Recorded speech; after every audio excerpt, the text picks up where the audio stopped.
Ah, that's a familiar call. Right up there.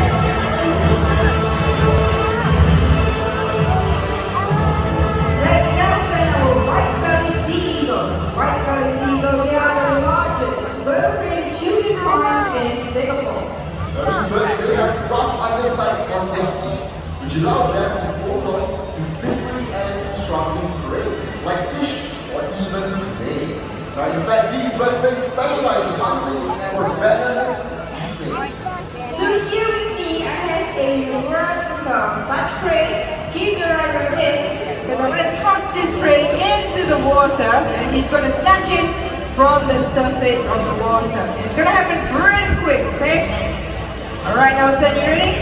Here it comes. And a great catch!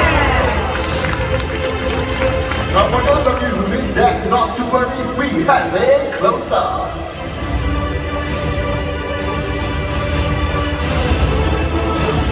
Amazing hunting abilities. Have a loud round of applause for Nelson, our white-bellied sea eagle. And that's why the white-bellied sea eagles are actually my favorite bird of prey that you can find in Singapore. Ah, but Daria, did you know that there is another bird of prey that you can spot